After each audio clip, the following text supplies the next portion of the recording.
বাংলাদেশের জন্ম থেকে আজ পর্যন্ত এই সুযোগ আর আসেনি।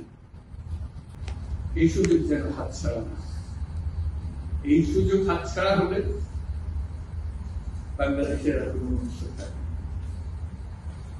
এটা কোনো দেশ, এটা কোনো রাষ্ট্র আছে। এটা যেন শুধু রাষ্ট্র না, পৃথিবীর সম্মানিত রাষ্ট্র হিসেবে প্রতিষ্ঠিত।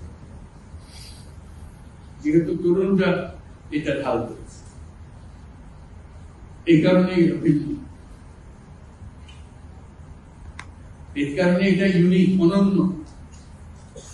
অনন্য একটা দেশ আমরা তৈরি করতেছি। মানুষ এসে দুনিয়ার মানুষ এটা এসে দেখে যাবে, তোমাদের কাছে শিখতে আসবে, তোমাদেরকে নিয়ে যাবে। আমাদেরকে বলো কি মন্ত্র দিয়ে তুমি এটা করেছো, এই মন্ত্রটা তারা শিখতে হবে।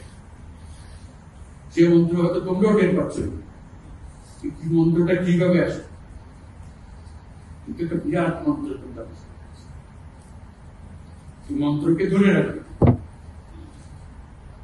এই মন্ত্র যদি শিথিল হয়ে যায়, আমাদের কপালে অশেষ দুঃখ,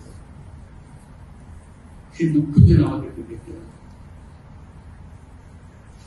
তোমাদেরকে অভিনন্দন। তোমরা নিজ নিজ চিন্তায় অনড় থাকো, যে যত পরামর্শ দেবে এটার থেকে বেরিয়ে আসা এই পরামর্শ তোমরা গ্রহণ করো। তোমাদের চিন্তায় স্বচ্ছ, তোমাদের চিন্তায় সঠিক,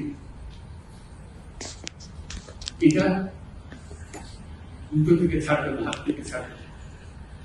এবং আমাদেরকে স্মরণ করিয়ে দেবে যদি আমরা